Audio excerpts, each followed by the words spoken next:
Angers, bonjour monsieur, soyez le bienvenu sur ce plateau. Bonjour. Vous avez la chemise d'Électriciens sans frontières, c'est parfait. On a le pins de la lutte contre le sida, tout va très bien dans cette émission solidaire. Alors, ONG Électriciens sans frontières, on voulait vous accueillir parce que vous faites des choses formidables. Expliquez-nous quelles sont vos missions. Je vous en remercie. Oui, Électriciens sans frontières, nous mettons à disposition des institutions ou des organisations humanitaires, qu'elles soient internationales, régionales ou nationales, les compétences de nos 1000 bénévoles à travers la France dans le domaine de l'accès à l'électricité et de l'accès à l'eau.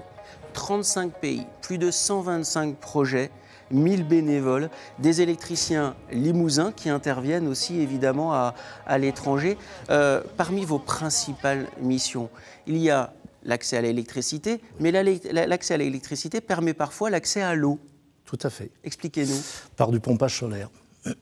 C'est-à-dire que nous avons bien souvent dans les pays dans lesquels nous intervenons des profondeurs de forage pour aller chercher l'eau qui sont assez importantes.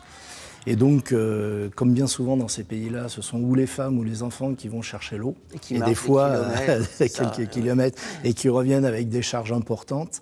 Nous, ce qu'on essaie de faire, c'est de mettre du pompage solaire avec des réserves d'eau et alimenter, par la pression de l'eau, alimenter des points d'eau dans les villages. Alors ça, c'est absolument formidable. C'est vraiment une belle initiative. Et avec Delphine, en préparant cette émission, on s'est dit que c'était chouette de mener ces projets-là, et c'était encore plus chouette d'intervenir en urgence, après un tremblement de terre, après un tsunami. Vous êtes aussi présent comme Pompiers sans frontières, comme d'autres ONG. Absolument, ouais, nous les accompagnons, et de plus en plus d'ailleurs. Et oui. Depuis 2012, l'ONU, et la conférence de l'ONU, a reconnu que même dans les missions d'urgence, l'électricité était nécessaire.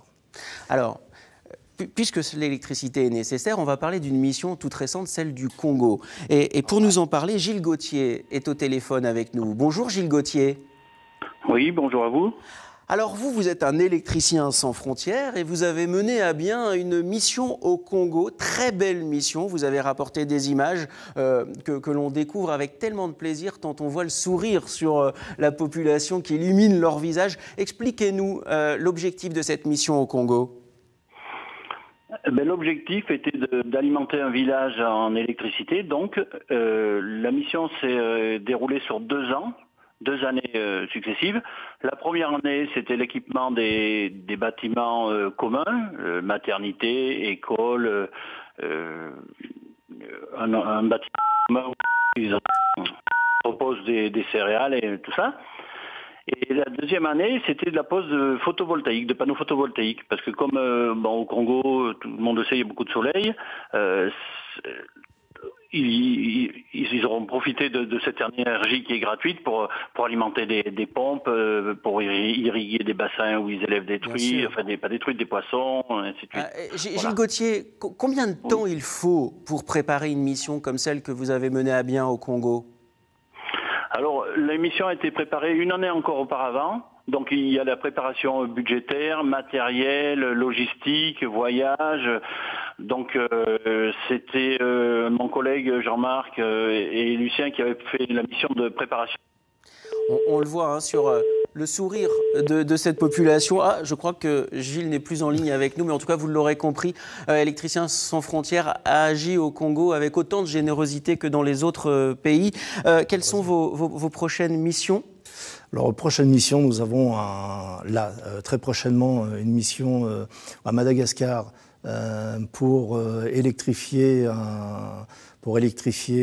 une crèche. Avec l'association AINA, qu'on va recevoir ici le 19 décembre prochain. Voilà, ça tombe bien. Ça tombe bien. Hein. Et nous en profitons également pour fiabiliser leur centre de soins en accès à l'eau, puisque le problème, c'est qu'ils ont un panneau solaire et que malheureusement, pendant les périodes sombres, ils n'ont plus d'eau dans les... Regardez cette photo. Ça, c'est le matériel qui a été chargé il y a environ 1 semaine. Il va partir en Belgique, c'est ça ? Tout à fait, oui. Et ensuite, de longs jours de navigation en bateau. Absolument, pour arriver au mois de mars à Madagascar. Et vous interviendrez ? Au mois d'avril. Au mois d'avril. Quel lien particulier vous tissez avec la population que vous rencontrez? Parce que quand on voit ces photos, parce que ça ne suffit pas d'installer l'électricité, il y a l'éducation à l'électricité. Parce qu'il y a un danger, et vous éduquez aussi. Ça crée des liens forts, non? Oh, absolument, oui.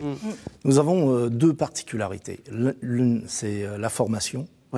Donc, en général, on forme, pour la pérennité des projets, donc on forme des gens localement à l'électricité, et en plus, on forme au risque électrique. Oui, c'est ça. Et deux systèmes de formation. Le deuxième point, c'est que nous sommes une ONG un peu particulière, c'est que nous allons dans des coins très reculés, il n'y a pas d'hôtel. Vous vivez avec la population. Donc on vit avec la population. Ça, c'est formidable. Alors, regardez ce logo-là sur la chemise de Marc Bélanger. Il est aussi derrière lui. C'est un logo très important et derrière ce logo se cachent 1000 bénévoles, dont des électriciens limousins qui permettent, grâce à l'accès à l'énergie, de lutter contre la pauvreté. On voulait vous féliciter au nom de toute l'équipe de Limousin Matin et de toutes les filles qui agissent en régie sur Limousin Matin. Merci beaucoup, Marc. Merci beaucoup.